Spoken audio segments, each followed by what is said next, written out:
Malaria வராமல் இருப்பதற்கு அந்த மலேரியா கிருமியையே நமது உடலில் செலுத்துகிறார்கள். என்ன கேட்டா, யாருக்கு அதிகமா கோபம் வருகிறதோ அவங்க உடம்புல இருக்கிற பேட்டரி உடனே ரீசார்ஜ் ஆயிடும்.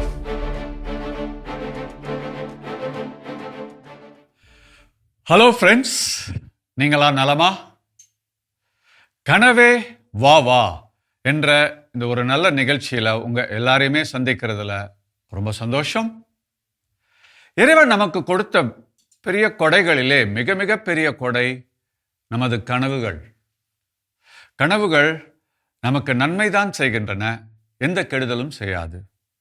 கனவுகள் நம்மை பற்றிய ஒரு தெளிவை கொடுக்கின்றன, அதே நேரத்தில் நம்மை அது பலப்படுத்தி உயர்த்துகின்றன.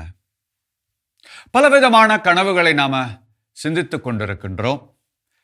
இப்ப நம்ம பார்க்க போற கனவு பயங்கரமான கனவு.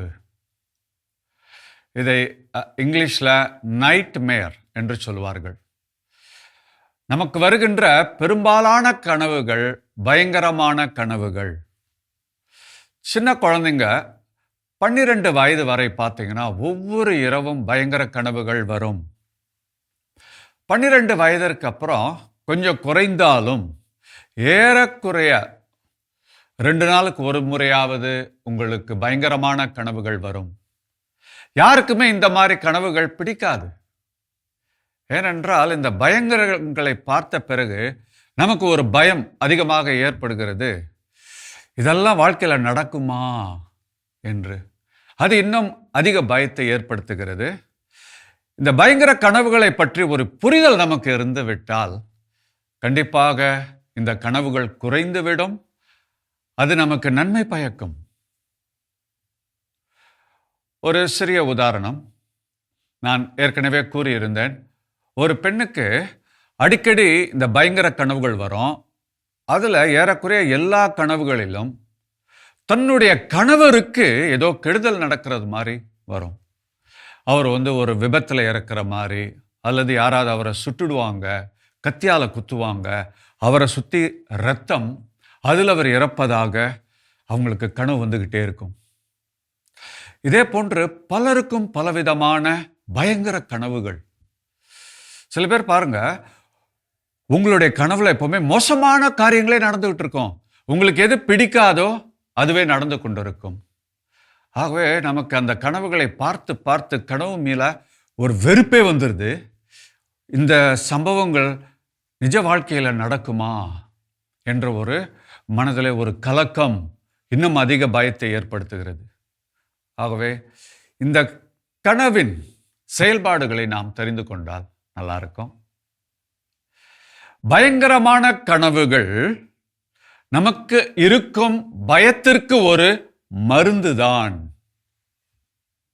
இப்ப பார்க்கலாம், ஏன் இந்த பயங்கரமான கனவு நமக்கு வருகிறது? இதை வேற விதமா கடவுள் செய்யக்கூடாதா? சரி, இந்த பெண்ணுக்கே வந்துடலாம். அவங்களுக்கு அடிக்கடி கணவன் இறப்பது போன்று ஒரு கனவு. அதுவும் கல்யாணம் ஆகின 1 வருஷம் கூட ஆகல.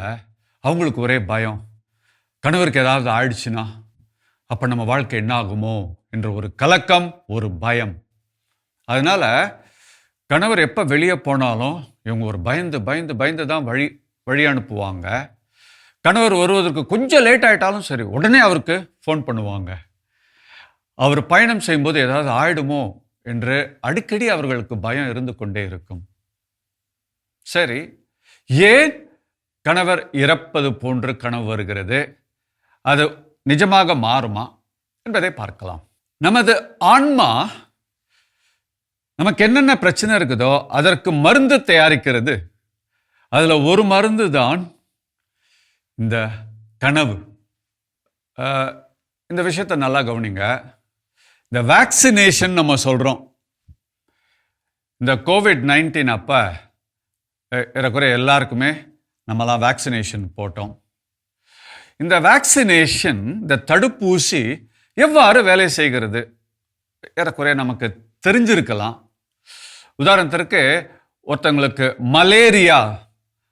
மலேரியாவுக்கு நீங்கள் தடுப்பூசி போடணும், மலேரியா வரக்கூடாது என்று. சரி, அந்த மருந்து எப்படி தயாரிக்கிறாங்கன்னா, அந்த மலேரியா கிருமி இருக்கு பார்த்தீங்களா, அந்த கிருமியை எடுத்து அதை வளப்படுத்தி அதனுடைய குணத்தை லேசா மாற்றி விட்டுடுவாங்க. அதுக்குள்ள ஒரு சின்ன ஒரு மாற்றம் ஏற்படுத்தி விடுவார்கள். அப்ப மலேரியா வராமல் இருப்பதற்கு அந்த மலேரியா கிருமியையே நமது உடலில் செலுத்துகிறார்கள். ஆனால் அதை கொஞ்சம் அதுக்கு அது செயல்பாடு காட்டாது, அது ஆக்டிவாக இருக்காது. ஒரு கிருமியை எடுத்து விட்டு அதே கிருமி தான், ஆனால் அதனுடைய வீரியத்தை குறைத்து வேலை செய்ய விடாமல் செய்து விடுவது தான் தடுப்பூசி. அப்ப அந்த நமக்கு எது வரக்கூடாது என்று நினைக்கிறோமோ அதே கிருமியை உடலில் செலுத்துகிறார்கள். இந்த கோவிட்-19 அதுதான். அப்ப எந்த வைரஸ் நம்ம உடம்புக்குள்ள வரக்கூடாது என்று நாம் நினைக்கின்றோமோ என்ன பண்றோம், அந்த வைரஸை எடுத்து அதனுடைய குணத்தை லேசாக மாற்றிவிட்டு உடலிலே செலுத்துகிறார்கள். அப்ப அந்த மலேரியா கிருமி உள்ளே சென்றதுமே அது கண்டிப்பாக நம்மை அழிக்காது. ஆனால் மலேரியாவுக்கான எல்லா அடையாளங்களையும் அது காட்டும். இது காட்டியதும் நம்ம உடம்புல நோய் எதிர்ப்பு சக்தி இருக்குது பார்த்தீங்களா, அது உடனே விழித்து கொள்ளும். நம்ம மூளை என்ன நினைக்குதுன்னா, உண்மையாலுமே மலேரியா கிருமி உள்ள வந்துருச்சு, அது நமக்கு கெடுதல் செய்ய போகிறது என்று தெரிந்து கொண்டு அது வராமல் இருப்பதற்காக என்ன செய்யும்னா, அது சம்பந்தப்பட்ட அந்த மலேரியா சம்பந்தப்பட்ட நோய் எதிர்ப்பை அதிகரித்து விடும். அப்படின்னா என்னன்னா, நம்ம மூளையில அந்த அந்த கிருமி வராமல் இருப்பதற்கு அல்லது உடம்பை பாதிக்காமல் இருப்பதற்காக ஒரு செயலியை மூளையை உருவாக்கிவிடும். ஆன்டிவைரஸ் அதை உருவாக்கி மூளையில் பதித்துவிடும். அப்ப என்ன ஆகுது, அடுத்த முறை இந்த மலேரியா நமக்கு ஒரு கெடுதலும் பண்ணாது. ஏதாவது மலேரியா கிருமி நமது உடலுக்குள் அப்படி பட்டாலே போதும், நமது உடல் விழித்து கொண்டு அந்த கிருமியை வரவிடாமல் தடுத்து விடும். புரியுதுங்களா? அப்ப மலேரியா வரக்கூடாது என்றால் அதே மலேரியா கிருமியை அதனுடைய குணத்தை லேசாக மாற்றிவிட்டு உடலில் செலுத்தி விட்டால் போதும், உடல் அதை தடுத்து கொள்ளும். நமக்கு பெரிய ஆபத்து வராமல் உடலே தன்னை உருவாக்கி கொள்ளும். இந்த மறு உருவாகுது உடம்பு. இதே போன்ற ஒரு காரியம்தான் நமக்கு வருகின்ற பயங்கர கனவுகள். இப்ப நம்ம மூளை என்ன தரமா யோசிக்குது, நமது ஆன்மா கூட. அந்த பெண் திருமணமாகி 1 வருஷம்தான். அப்ப எல்லாருக்குமே ஒரு பதட்டம் இருக்கும். என்ன பதட்டம்? நம்ம பத்திரிகையில் வாசிக்கிறோம், பேப்பரில் வாசிக்கிறோம், அல்லது டிவி நியூஸில் பார்க்கிறோம், ஆட்கள் விபத்தில் இறக்கிறது மாதிரி.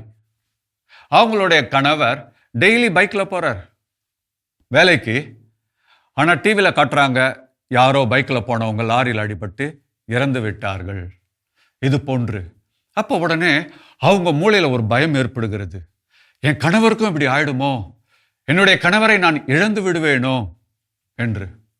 நமது ஆன்மாக்கு தெரியும், நீங்க எவ்வளவுதான் ஒருவர் மீது பாசம் இருந்தாலும் இன்னும் 10 வருஷம் கழிச்சோ, 20 வருஷம் கழிச்சோ, 50 வருஷம் கழிச்சோ அந்த நபரை கண்டிப்பாக இழக்க வேண்டும்.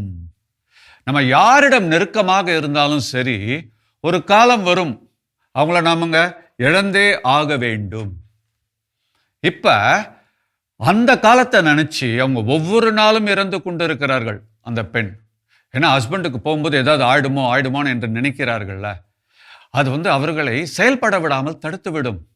அவர்களுக்கு யார் ரொம்ப நெருக்கமா இருக்கிறாங்களோ அவர்கள் இறந்தால் கூட, இவர்கள் அவர்களை இழந்தால் கூட அவர்களால் சமாளிக்க முடியும். அதற்கான ஒரு செயலியை, ஒரு ஆன்டி வைரஸை மூளை உருவாக்குகிறது. அப்ப பாருங்க, யார் யாருக்கெல்லாம் பயங்கரமான கனவு வருகிறதோ அதை முதலிலே அவர்கள் அதாவது அதை ஏற்றுக்கொள்ள வேண்டும். இது எனக்கு மருந்துதான் என்று ஏற்றுக்கொள்ள வேண்டும். பாருங்க, குழந்தைக்கு உடம்பு சரியில்லைன்னா சில நேரத்தில் நாட்டு மருந்து கொடுக்குறோம். அந்த நாட்டு மருந்து கசப்பா இருக்குது. ஆனால் பெற்றோர் அதை கஷ்டப்பட்டு வாயை திறந்து பொழந்து கூட அதை ஊற்றி விட்டுடுவாங்க. அந்த குழந்தைக்கு அது பிடிக்காது. ரொம்ப கசப்பா இருக்குதுன்னு. ஆனா அந்த கசப்பான மருந்து அந்த குழந்தைய குணப்படுத்தும் என்று பெற்றோர்கள் தெரிந்துதான் என்ன செய்றாங்க, அந்த கசப்பான மருந்தை கொடுக்கிறார்கள்.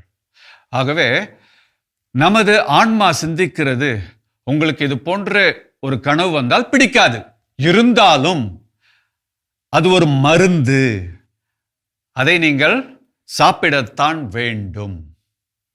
இப்ப பாருங்க, இது போன்ற கனவு வரும் பொழுது நீங்க என்ன தெரியுமா மனசுல நினைச்சுக்கணும், என்னுடைய ஆன்மா அல்லது இறைவன் எனக்கு இருக்கிற பயத்திற்கு ஒரு மருந்து கொடுக்கிறார் என்று உங்க மூளை தெரிந்து கொள்ளும். ஆனா இப்ப நான் சொல்றதை நல்லா கவனிங்க. அந்த பெண்மணி அந்த வருகின்ற கனவை இது மருந்து என்று ஏற்றுக்கிட்டாங்கன்னா என்ன ஆகும்னா, கணவன் கொல்லப்படுவது போன்ற வர கனவு எத்தனை தடவை வரும்? ஒரு 3 தடவை வரும், 4 தடவை வரும், 5 தடவை வரும். ஆனால் இது போன்ற கனவு வரக்கூடாது வரக்கூடாது என்று நீங்கள் நினைக்க நினைக்க அது 4 தடவை வராது, 40 தடவை வரும். புரியுதுங்களா? எதை நீங்கள் வேண்டாம் என்று சொல்லுகிறீர்களோ அது மருந்து. அப்ப அது மீண்டும் மீண்டும் வரும். உதாரணத்திற்கு அம்மா குழந்தைக்கு மருந்து கொடுக்குறாங்க, இப்படி நாட்களை பட்டவுடனே கசப்பா இருக்குது, அம்மா வாயில ஊத்தியதும் அந்த குழந்தை சில நேரத்தில் என்ன பண்ணும், அதை முழுங்காமல் அப்படியே துப்பி விடும். துப்பி விட்டு அம்மா விட்டுருவாங்களா? திருப்பி என்ன செய்வாங்க, இன்னொரு ஸ்பூன் அதே மருந்து எடுத்து திருப்பி வாயில வைப்பாங்க.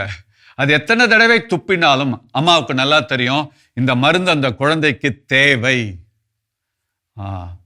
நல்லா கவனிங்க. இப்ப உங்களுக்கு ஒரு பயங்கரமான கனவு வருகிறது, அது வேண்டாம் என்று நீங்க நினைக்கிறீங்க. காலையில எழுந்ததுமே இது மருந்து என்று தெரியாமல் இன்னும் கொஞ்சம் பதட்டம் ஆகுறீங்க. அப்ப என்ன ஆகும்னா, உங்க பதட்டம் ஜாஸ்தி ஆயிடுச்சு பார்த்தீங்களா? அப்ப அடுத்த தடவை உங்களுக்கு அதே கனவு வரும்போது அதை விட பயங்கரமாக வரும். அதையும் நீங்கள் வேண்டாம், இதை தவிர்க்கணும் நீங்க நினைக்கிறீங்க. அப்ப அதை விட இன்னும் பெரிய கனவாக வரும். ஆகவே நீங்க எவ்வளவுதான் அதை தவிர்க்க முயற்சி செய்தாலும் அது மருந்து என்பது நமது மனதிற்கு தெரியும், நமது ஆன்மாவிற்கு தெரியும். ஆகவே பயங்கர கனவை மீண்டும் மீண்டும் ஏற்படுத்தும். அப்ப பயங்கரமான கனவு வரும்போது நீங்க என்ன செய்யணும்னா, உடனே முழிச்சிடுறீங்க, வேர்த்து விறுவிறுக்குது, அப்படியே உங்களுடைய இதயம் பதைக்கிறது, உங்களுக்கு ரொம்ப கஷ்டமா இருக்கு. உடனே நீங்க என்ன செய்யணும், சரி இது எனக்கு ஒரு மருந்து, இதை நான் ஏற்றுக்கொள்கிறேன், எனக்கு பயம் குறைவதற்காக இருக்கிற ஒரு தடுப்பூசி தான் இந்த கனவு அப்படின்னு நீங்க தெரிந்து கொண்டால் போதும். ஒவ்வொரு நாளும் அந்த பயங்கர கனவு அதோடைய தன்மை, அதனுடைய வீரியம் குறைந்து குறைந்து சில நாட்களில் அவ்வளவு பயங்கர கனவுகள் உங்களுக்கு வராது. ஆகவே முதலில் பயங்கர கனவை நீங்கள் ஏற்றுக்கொள்ள வேண்டும். நமக்கு எல்லா உணர்வுகளுக்கும் அடிப்படையான உணர்வு பய உணர்வு. உங்களுக்கு கோபம் இருந்தாலும் சரி, கவலை இருந்தாலும் சரி, அதனுடைய தாய் யாருன்னு கேட்டா பய உணர்வு. எப்பொழுது பயத்தை நீங்கள் தடுக்க முயற்சி செய்றீங்களோ அதுதான் உங்களுக்கு கோபமாக மாறுகிறது. கோபத்தை வெளிப்படுத்தாமல் அடக்கிவிட்டால் அதுதான் கவலையாகவும் மாறிவிடுகிறது. அப்ப பாருங்க, நம்ம எல்லா உணர்வுகளுக்கும் பயம் என்பதுதான் அடிப்படையான உணர்வு, அதுதான் தாய் உணர்வு. ஆகவே ஒவ்வொரு நாளும் பல முறை நாம் பதட்டப்படுகிறோம், நாம் பயப்படுகின்றோம். என்ன கேட்டா, யார் யார் உயர்ந்த பதவியில் இருக்கிறார்களோ அவங்களுக்கு தான் பயமும் பதட்டமும் இன்னும் அதிகமாக இருக்கும். ஆகவே நீங்க பெரியவங்க நீங்க நினைச்சுக்கலாம், ஆனால் நீங்கள் பெரியவர்களாக இருந்தாலும் உங்களுடைய அந்தஸ்து, உங்களுடைய நிலையை பொறுத்து உங்களுக்கு பயங்கள் ஏற்பட்டு கொண்டே இருக்கும். ஆகவே அதற்கு தகுந்தாற் போன்ற மருந்து தான் பயங்கரமான கனவு.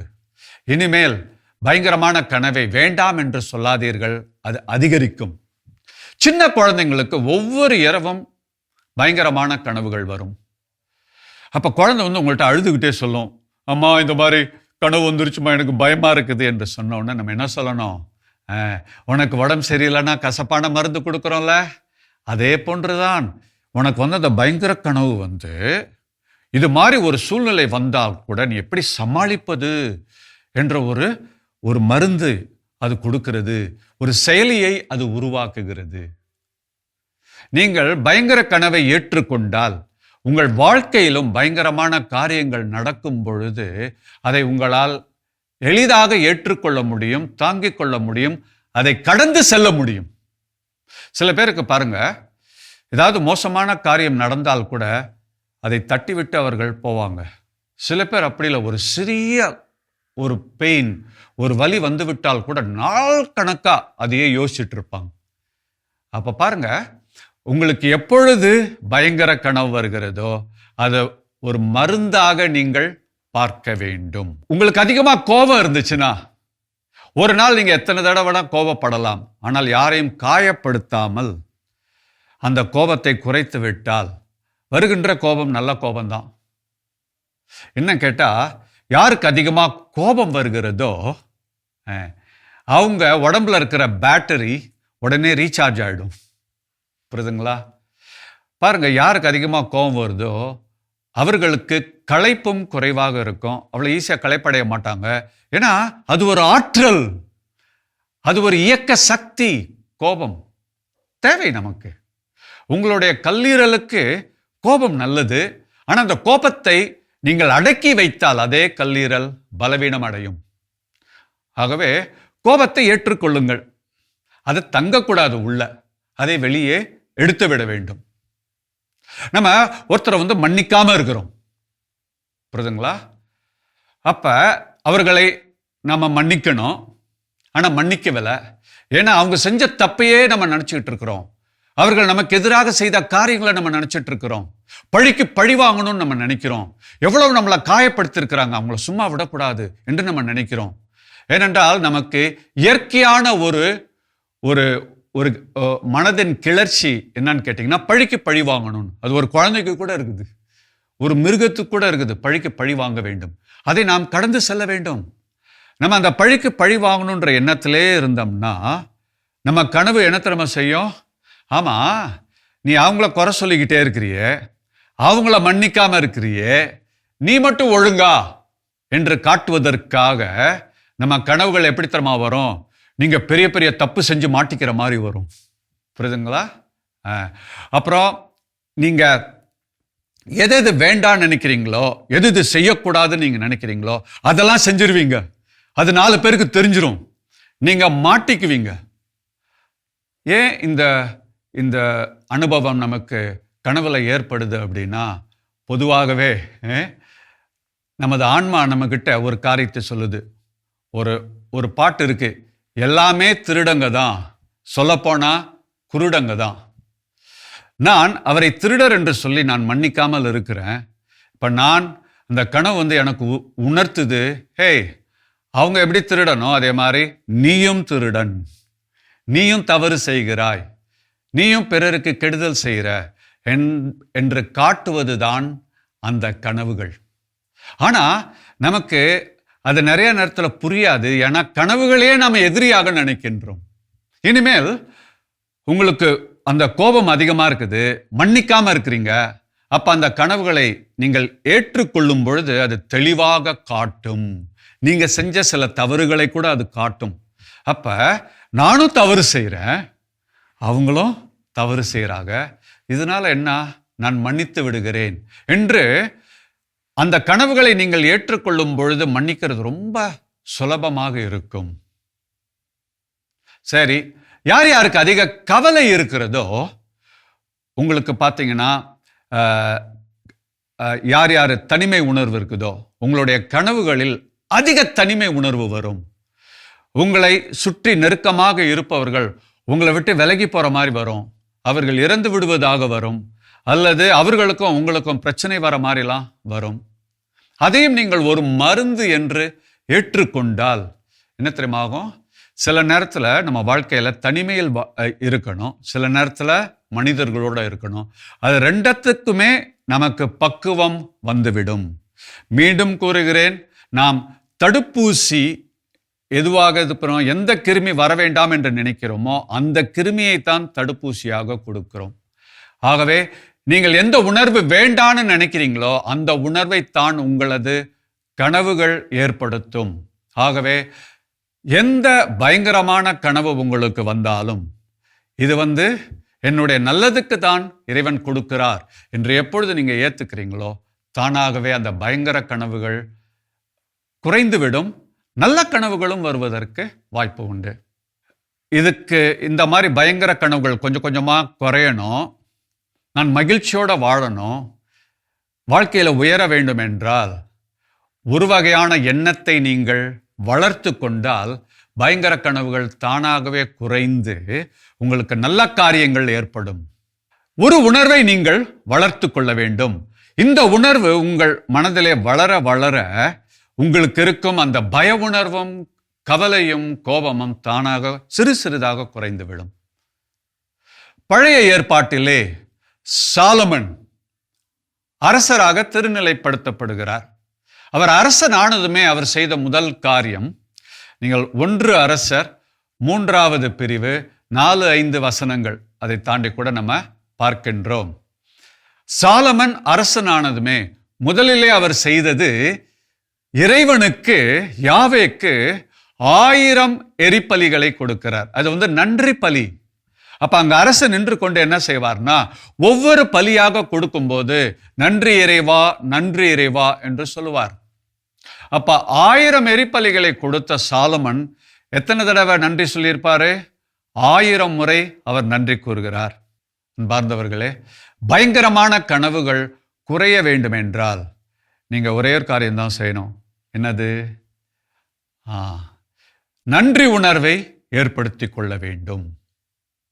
நீங்க ஒவ்வொரு நாளும் காலையிலிருந்து மாலை வரை எப்பெல்லாம் நேரம் கிடைக்குதோ நன்றி இறைவா நன்றி இறைவா நன்றி இறைவா என்று சொல்ல வேண்டும்.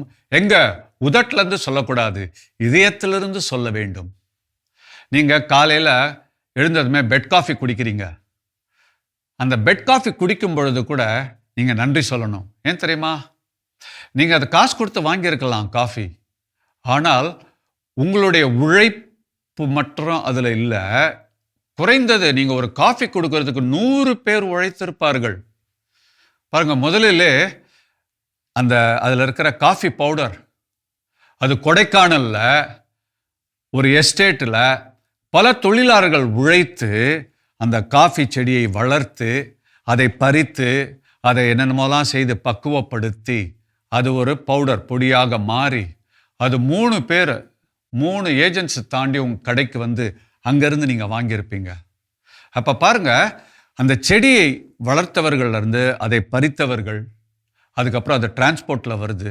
எத்தனையோ பேருடைய உழைப்பு அந்த காஃபி பவுடர்ல இருக்குது. அதோடு நீங்கள் பாலை சேர்க்கிறீர்கள். அந்த பால் பாருங்க, ஏதோ ஒரு இடத்துல யாரோ புல் வளர்த்து அவங்க மாடு வைத்து அந்த மாட்டிற்கு அந்த புல் கொடுத்து அந்த மாட்டுக்கிட்ட இருந்து அவர்கள் பாலை கறந்து அது ஒரு இடத்திற்கு போய் அதன் பிறகு உங்ககிட்ட வந்திருக்கு.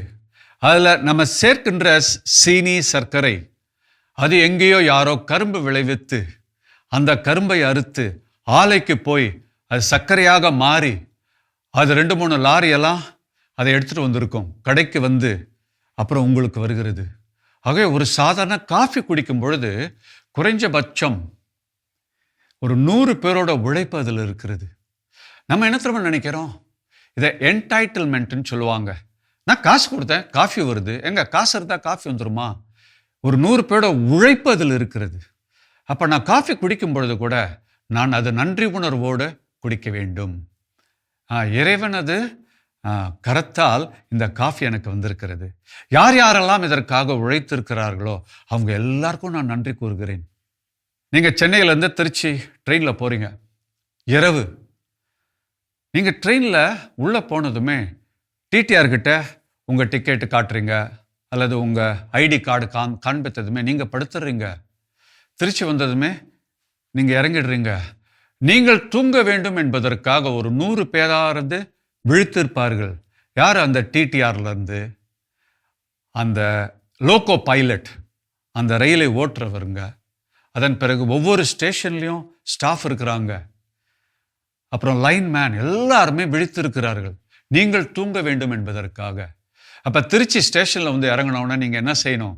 இறைவா உமக்கு நன்றி, நான் இந்த பயணம் செய்வதற்கு எவ்வளவோ ஆன்மாக்கள் உழைத்திருக்கிறார்கள், அவர்களுக்கெல்லாம் என்னுடைய நன்றி என்று சொல்லி பாருங்கள். அன்னை தெரசா அவங்க சொன்னாங்க, காலையிலிருந்து மாலை வரை அவர்கள் சொல்லிய ஒரே ஜெபம் என்ன தெரியுமா? நன்றி இறைவா, நன்றி இறைவா, தேங்க்யூ ஜீசஸ், தேங்க்யூ ஜீசஸ். குறைஞ்சது ஒரு 5000 தடவை ஒரு நாளைக்கு சொல்லிடுவாங்க. அன்னை தெரசா ஒரு முறை சொன்னாங்க, நான் ஏழைகளை பராமரித்து கொண்டிருக்கிறேன், எனக்கு உதவி செய்யுங்கள் என்று. உலகத்திலிருந்து 8 திசையிலும் இருந்து பணம் வந்தது. எந்த அளவிற்கு என்றால் அவங்க சொன்னாங்க, தயவு செய்து இனிமேல் பணம் கொடுக்காதீர்கள், ஏன்னா பணம் அதிகமாக வந்துச்சுன்னா நாங்கள் கெட்டு போய் விடுவோம், ஆகவே பணம் அனுப்புவதை நிறுத்தி விடுங்கள் என்று சொன்னார்கள். அந்த அளவுக்கு பணம் வந்து கொட்டுச்சு அவங்களுக்கு. அவங்க சொன்னாங்க, எனக்கு இப்பொழுது பணம் வேண்டாம், உதவி செய்கின்ற கரங்கள் தேவை என்று சொன்னார்கள். ஒரு 5000 ஆண்களும் பெண்களும் அவர்களுடைய சபையிலே சேர்ந்தார்கள். அன்பார்ந்தவர்களே, நன்றி உணர்வை வளர்த்து கொள்ளுங்கள். காலையிலிருந்து மாலை வரை நன்றி இறைவான் சொல்லி பாருங்க. எந்த ஒரு காரியம் செய்தாலும் யாருடைய உழைப்பும் அதில் இருந்தால் அவங்க எல்லாத்துக்குமே நன்றி நன்றி என்று சொல்லி பாருங்கள். கண்டிப்பாக உங்களுடைய பயங்கரமான கனவுகள் சாலமோனின் கனவை போன்று ஒரு இன்ப கனவாக மாறிவிடும். உங்கள் கனவுகளே உங்களை உயர்த்தும், உங்களை சான்றோராக மாற்றும். தொடர்ந்து கனவுகளை பற்றி நாம் சிந்திப்போம். நன்றி, வணக்கம். எனக்கு வர எல்லா கனவுகளும் எனக்கான மருந்து என்பதை ஏற்றுக்கொள்ள வேண்டும். யாருக்கு இது போன்ற கனவுகள் அதிகமா வருதோ, நீங்க ரொம்ப ஆரோக்கியமா இருக்கிறீங்க, நீங்க மனநலத்தோடு இருக்கிறீங்கன்னு அர்த்தம்.